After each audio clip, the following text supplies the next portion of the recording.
This court finds the defendant guilty. That one word was enough to end everything: his youth, his future, his name. The courtroom was silent. His mother gripped the edge of the bench so hard her knuckles turned white.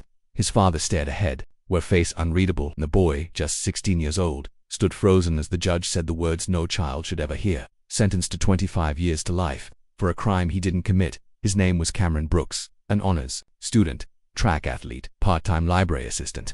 The kind of kid people said was going places, until one October night, when everything fell apart. There was no murder weapon, no fingerprints, no motive, just one blurry eyewitness and a system desperate to blame someone. That morning had started like any other. Cam got up early, showered, packed his books, and made it to school before first bell. He always did. That's who he was: early, organized, predictable. It was Friday. He had math, chemistry, then gym. That's where the nightmare began. During fifth period, the school suddenly went into lockdown. Students rushed into corners, teachers locked doors, and phones buzzed non-stop. Rumors spread fast. There'd been a stabbing in the locker room. One student critically injured, another missing. The next period never came. Cam was still in the gym. When the police walked in, he was sitting on the bleachers, earbuds in, sketching something in his notebook: a house. Maybe the architecture was his dream. An officer walked up and said his name, Cameron Brooks. He nodded, confused. "You need to come with us." He was calm at first. He didn't understand what was happening, but he wasn't scared. Not yet. They led him to the office, sat him down, told him there'd been a violent incident. A student had been attacked, left bleeding in the showers. No one had seen it happen, except for one witness. One boy said he saw Cameron walk out of the locker room seconds before the screaming started. Cam blinked. "I never went in there. We're just trying to get the facts," the officer said. But the way they looked at him, it wasn't neutral. It was already decided. And when they opened his locker without a warrant and found a red hoodie with a faint stain on the sleeve, it was over. Blood, they said. But a WASN.com tried to explain. He'd cut his hand on a wire fence earlier in the week. It bled a little. He'd wiped it on his hoodie. That was all. They didn't care. Within an hour they'd taken him downtown. No lawyer, no phone call, just questions over and over and over again. Where were you during fifth period? Why were you in the gym alone? Why was there blood on your sleeve? Cam answered every question the same way. "I was sketching. I didn't see anything. That blood's mine." But they didn't listen. Weren't asking to learn. They were asking to trap. His parents weren't called until hours later. His mother screamed when she heard the charge: attempted murder. How is this possible? She kept asking. No one answered her. And when she finally saw her son, her baby, behind that glass in juvenile detention. Pay attention. This can change your life, of your family, and your future. If you are looking for the best teachers for yourself, for your sibling, for your son, daughter, or relative, this is for you. Contact on this number and get a private one-on-one tuition from the world-best class teacher who are currently in Ivy League, MIT, Stanford, and the lecturers who are teaching in the world's top best class schools. If you have any curriculum, A-levels, AP, high school diploma, or any board around the world, our teachers, there are more than teachers we have from 150 countries. So contact now. Something inside her broke.com. Didn't cry, but she did. The victim, Tyler Grayson, was a white junior from a well-known family. His father was a former councilman. His uncle was a deputy. He survived the attack but claimed he never saw the face of his attacker. Just a figure in a red hoodie. That's all it took. The media latched on instantly. "Honest student turns violent," one headline said. "Teen with hidden anger," said another. They used his school photo, the one where he didn't smile. They didn't mention his GPA, or the fact that he'd never been in a fight, or that his college applications were already submitted. And the so-called witness, he changed his story 3 times. First he said Cam was near the locker room. Then he said Cam came out of it. Later he admitted he wasn't even sure it was him, but by then the charge had stuck. The image was formed. The public had made up its mind, and she had re-election coming up, so they pushed for the maximum. Cam's lawyer was a public defender named Reese, overworked, underpaid. He tried at first, but with no real resources, no investigators, no lab testing, there wasn't much he could do. No proof doesn't mean innocence, the DA said in court, and the jury believed her. The stain on the hoodie, never tested. The surveillance camera outside the gym malfunctioned that day. The student who could have cleared Cam moved out of state. Every door closed, every voice ignored, and all Cam could do was sit there in that tiny courtroom. His 12 strangers decided his fate based on nothing but fear and skin. That's where the story should have ended, but it didn't, because someone he hadn't spoken to in over a year, was about to risk everything to bring the truth back to light.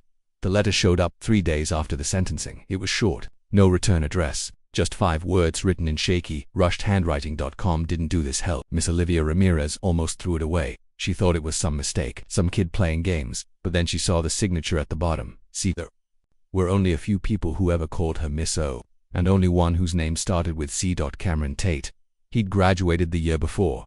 Quiet, smart, heavy-set, always sat in the back of her creative writing class with headphones dangling around his neck, never said much, but always turned in his work on time.com, and Cam were close once, not best friends, but tight enough to walk home together, work on projects, share fries in the cafeteria, until something happened between them sophomore year, and they stopped talking altogether. But now, Olivia was staring at this letter. No phone number, no details, just a name and a plea. Cam didn't do this. She read it 3 times. Then, without fully knowing why, she started digging. The case files were public. She read them all. The evidence. Flimsy, no blood match.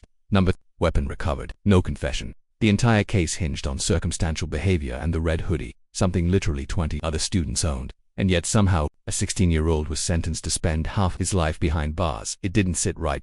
Not with Olivia. Not with anyone who actually knew Cam. That she remembered him staying after class to ask about college essays, volunteering at the food drive, carrying his mom's groceries when she came to parent-teacher night. This kid, attempted murder.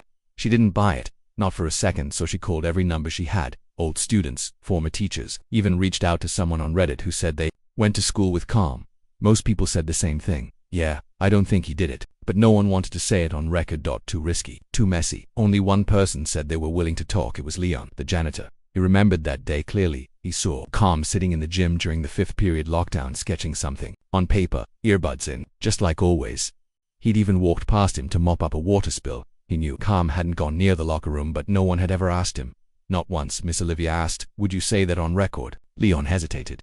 "If someone's finally ready to listen. Yeah." And just like that, Olivia picked up her phone and made one more call. The number rang 6 times before it picked up. Isaiah Carter speaking.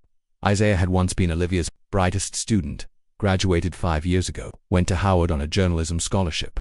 Now freelancing in Atlanta, writing hard-hitting stories for anyone who would take them. "I've got a case," Olivia said. "It's bad, real bad." He sighed. "How bad?" 16 life sentence. 0 evidence. He didn't need more convincing. He cleared his weekend, got on a bus, and arrived Sunday night. Together, they sat in Olivia's living room, stacks of paper and folders all over the table. They read every testimony, watched the press conferences, looked at the grainy security stills, and slowly a new picture began to form. The stain on Cam's hoodie. No blood test. Just assumed. The witness, a student with a history of disciplinary issues, who later admitted he didn't actually see the suspects. Face. The D. Running for county judge and needed a big win to prove she was tough on crime. And the jury, mostly white, none under 3'5". It was a setup, a slow, deliberate, legal takedown, and it worked. But Isaiah wasn't done. He filed a FOIA request to get the raw security logs from the school, timestamps, building access records, hallway motion sensors. And what they found changed everything. Cam's student ID had scanned into the gym entrance at 12:42 p.m., the attack in the locker room, 12:44 p.m. The 2 places were on opposite ends of the school. There was no way he could have made it in time, even running full speed. And yet, no one had bothered to check it. Isaiah printed the records, filed a full story for his blog, posted screenshots, timelines, links to the documents. Then it went viral. "The boy they buried alive at 16. That was the headline. Thousands of shares. Hundreds of comments, most of them shocked, outraged, and one of them, from someone very important, woman named Jacqueline Winters, who had served as assistant DA 10 years ago, messaged him privately. "I know how these cases are built," she wrote, "and I can tell you right now this one was poisoned from the start." She agreed to speak on camera anonymously at first, and what she revealed was devastating. How low-income black defendants were often overcharged. How public defenders were discouraged from pushing too hard. How the DA's office sometimes streamlined their caseloads by persuading judges to rush trials. Cam's case was textbook. By Monday morning, a petition had already crossed 150,000 signatures. National outlets were picking up the story. And down at GreystonYouthFacility.com sat in his cell, still unaware of the firestorm building outside. He thought the world had forgotten him, but the world was finally watching. Cam didn't know any of it was happening. He didn't know that while he lay on a stiff cot with no pillow, the outside world was reading his name, clicking his photo, watching clips of his trial and shaking their heads. He didn't know there were now 6 lawyers reading his court transcript word for word, or that his name was trending number 2 on social media. All he knew was the cold, the silence, and the number on his wrist. Number 108,459 that morning during routine head count. One of the guards paused. "You got a lot of people talking about you," he muttered. Com. Blinked. What? The guard just shook his head.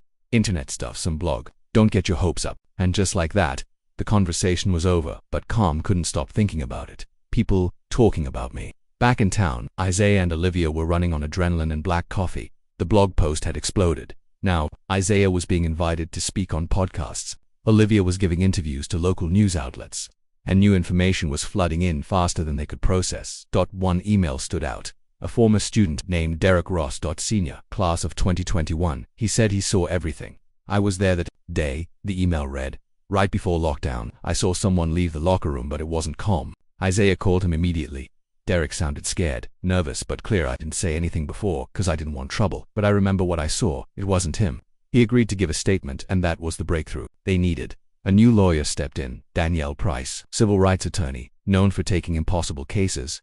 When she walked into Olivia's house, she didn't even say hello. She dropped her bag on the table, rolled up her sleeves and said, read the case file. This boy was railroaded.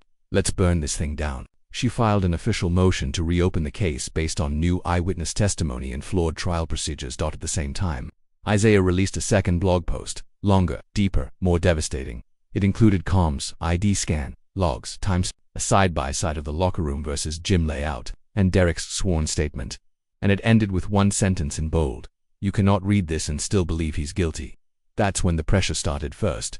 The school district. It issued a vague statement about cooperating with authorities. Then, the DA's office clamped up. No press responses, no public appearances. But behind closed doors, panic was setting in. This case was going nuclear, and someone had to take the fall. Meanwhile, in GreystonYouthFacility.com got called to the warden's office. No one ever called you to the warden unless it was bad. He walked in slow, shoulders hunched, waiting for the worst. But what he found was a woman in a black pantsuit standing by the window. She turned calm. She said, "My name is Danielle Price. I'm your new attorney." He blinked. "My what?" She smiled, tired but kind. "You've got people on your side now, real people, people who believe you." Calm didn't speak. He couldn't. For the first time in months, someone was looking him in the eye like he was human. Danielle handed him a folder. Inside were printouts, headlines, petitions, photos of Olivia, Isaiah, even Leon the janitor, and, finally, a handwritten note from Miss.com. Held it in both hands like it was glass. He read it once, twice. By the third time his hands were shaking. Tears didn't fall. Not yet, but something cracked inside him. A piece of hope. Tiny, loud, alive. "Do you want to fight this?" Danielle asked. Calm looked up. Eyes focused, jaws set, and for the first time since his arrest, he nodded. Back in town, the court date was set. The motion to vacate the conviction would be heard in front of Judge Bellamy, a sharp, no-nonsense black woman with a reputation for asking hard questions. The DA tried to block it, tried to delay, tried to discredit the blog, the testimony, the ID logs, but public opinion was shifting fast, too fast to contain. And Judge Bellamy, she didn't care about noise, she cared about truth. In court. Calm sat beside Danielle in a fresh dress shirt and tie. His hair was trimmed, his hands folded behind him. Olivia sat with Isaiah. Leon sat beside them. So did Derek. His parents were there, too, holding hands, barely breathing, and the DA now quiet, less smug. She looked like someone bracing for impact. Danielle stood, and her voice didn't shake. She outlined every flaw, every hole, every missed step and buried detail. She laid out the witness reversal, the timeline, the mishandled hoodie, the absence of physical evidence. And finally, she turned to the judge. "My client," she said, "was 16, a child with no record, no motive, no proof against him. He was sentenced to life." Befitting a description, she let the words hang in the air. And then she sat down. Judge Bellamy stared at the DA's table. "You want to respond?" The DA stood, shuffled papers, cleared her throat. "Your Honor, while we acknowledge the new testimony, we maintain that the original process was fair." Judge Bellamy cut her off. "Fair?" She raised an eyebrow. "I see a child convicted, on assumption. I see a public defender who gave up. I see a stain never tested, a video never recovered, a key witness never questioned." She leaned forward. "And now, I see a young man who's lost nearly a year of his life." The courtroom fell dead silent, and then Judge Bellamy said the words that had once felt impossible. "The conviction is vacated. The charges dismissed. Cameron Brooks is hereby released." Calm didn't cry, but his mother did. Loud, unfiltered, unapologetic. She ran to her son, wrapped him in her arms, buried her face in his shoulder, and this time, no one stopped her. Cameron Brooks walked out of that courthouse as a free man. But freedom didn't feel the way he thought it would. It didn't feel like fireworks or victory. It felt quiet, like someone had turned off the storm, but left the sky gray. He stepped onto the courthouse steps and stared at the crowd. Reporters, cameras, microphones. His mother clung to his side. His father wrapped an arm around both of them, but Calm just looked forward, still trying to believe it was real. He gave one statement: "I didn't do it." I told you from the start. And that was it. No press tour, no victory lap. Just a ride home in his dad's car. The same car he used to take to school every morning. Except this time, the air was heavier. Like the past couldn't fit in the trunk. The house hadn't changed. Same couch, same fridge, same creaky step by the front door. But Calm had changed. His room felt smaller now, like it didn't belong to him anymore. He stood in the doorway for a full minute before stepping in. On his desk was his old sketchbook, untouched, just sitting there, waiting. He opened it. A house he had drawn months ago stared back at him. 2 stories, glass windows, curved staircase, a tiny person standing outside. Free. Night. He couldn't sleep. He lay in his own bed, under his own roof, and stared at the ceiling. Every time he closed his eyes, he saw the courtroom, the bars, the handcuffs. He heard the gavel, the cell door slamming. Freedom might be physical, but trauma lives in the mind. The next few days were strange. People who never spoke to him before were suddenly so proud of him. Old classmates messaged him on social media. Teachers called to check in. Even the mayor issued a statement calling what happened to Calm a grave miscarriage of justice. But Calm didn't want statements. He wanted answers. He wanted to know who really hurt Tyler Grayson, because if it wasn't him, then someone out there was walking free and they had let an innocent kid take the fall. Back at school, things were still tense. The lockers had been scrubbed clean. The media was gone, but the questions were still in the air. Olivia returned to teaching. Isaiah went back to Atlanta, though. He stayed in touch with Calm daily and Derek. He left town. Too many people called him a snitch, even though his words had helped free an innocent kid. That's the thing about truth. People say they want it, but not everyone can handle it. Then, one afternoon, Calm got a message. Don't know name, just a number. The message said, "You still want to know what really happened?" Calm stared at it. Then typed back, "Who is this?" The reply came instantly. "Meet me behind the old train station. Tonight, alone." He didn't tell his mom, didn't tell Danielle, didn't even tell Isaiah. He just waited until the house was quiet, and left. The walk to the train station felt like walking through fog. Every shadow looked suspicious. Every sound made his heart skip, but he went anyway, because somewhere inside needed the truth. The figure was already waiting, hood up, head down. Calm approached slowly. "You messaged me." The figure nodded, then pulled the hood back. Calm froze. It was Cameron Tate, the same Cameron who'd sent that first anonymous letter. The same Cameron who had disappeared from town right after Calm's arrest. The same Cameron he hadn't spoken to since sophomore year. Calm stared. "I thought you moved." "I did. Why now?" Cameron looked down, then said 3 words that made Calm's stomach drop. "I know who did it." The world went still. Calm's voice cracked. "What?" Cameron hesitated. "I saw it happen." And just like that, the story twisted again. The truth was darker than anyone imagined. They stood in silence under the flickering streetlight behind the old train station. Calm stared at Cameron like he was seeing a ghost. "You saw it happen?" Cameron didn't answer right away. He kept his eyes on the ground, like the truth was too heavy to look at. Then he said it. "I was in the locker room that day. I was hiding, crying. I didn't want anyone to see me." Calm's voice was a whisper. "Why were you crying?" "Because of him," Cameron said. Then he said the name, Tyler Grayson. Calm's body went still. Cameron nodded slowly, like he already knew what Calm was thinking. "He used to mess with me. Every week called me names, shoved me, cornered me when no one was watching." Calm remembered. The rumors, the whispers, the look in Cameron's eyes during sophomore year. How one day they were friends, and the next, Cameron stopped talking, stopped showing up to school, stopped being there. "I didn't tell anyone," Cameron said. "Not the teachers, not my mom, not even you." Calm swallowed hard. "What happened that day?" Cameron finally looked up. "I was in the back stall trying to breathe and I heard him come in. Heard him laughing, saying stuff, mean stuff. Then it got worse. I think he thought someone else was in there, someone he liked picking on more than me." He paused. "I opened the stool door and saw him pinning a freshman against the wall." Calm's fists clenched. "I yelled. I don't know what I said, just something to make him stop." "And did he?" Cameron's face went pale. "No." He turned around and came at me. "It happened fast," he said. The shouting, the panic, the heavy silver trophy that someone had knocked off the shelf the week before, still sitting on the bench. Cameron grabbed it without thinking, just to push him back, just to make him stop. One hit. Tyler dropped. Then the alarm went off. Someone must have heard the crash and hit the emergency. Cameron ran through the back exit, out the side gate and disappeared. "I didn't mean to hurt him," he said. "I swear to God, I just wanted him off me." Calm was quiet. "So why didn't you say anything when they arrested me?" Cameron's voice cracked. "Because they wouldn't believe me. A soft black boy with no friends saying he attacked me. I'd be the one locked up." Calm stared at him. "And you let me take the fall." "I tried to help," Cameron said quickly. "The letter, I thought someone would listen, but they didn't. Because you didn't sign it."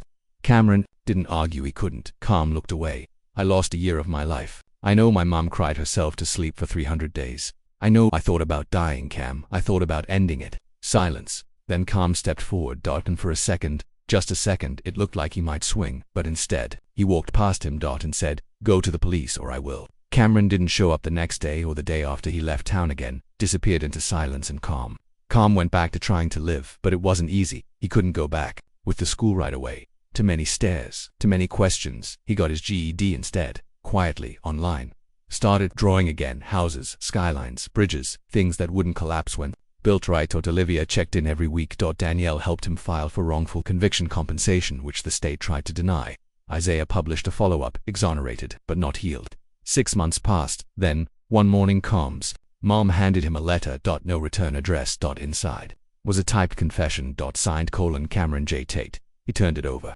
Looked at the bottom. There was also a check. $100. All Cameron had left. Note scribbled beside it. "I know it's not enough, but I'm sorry." Calm folded the letter. Didn't say a word. Cameron was arrested quietly 2 weeks later. He turned himself in. No media, no trial, just a quiet plea deal and a transfer to a youth facility. Tyler Grayson recovered, still never admitted what he did, still walked the halls like he owned them. But the world had changed because Cameron Brooks had survived, not just the cell, but the silence, the headlines, the betrayal, the weight of being black and blamed before the facts were even read.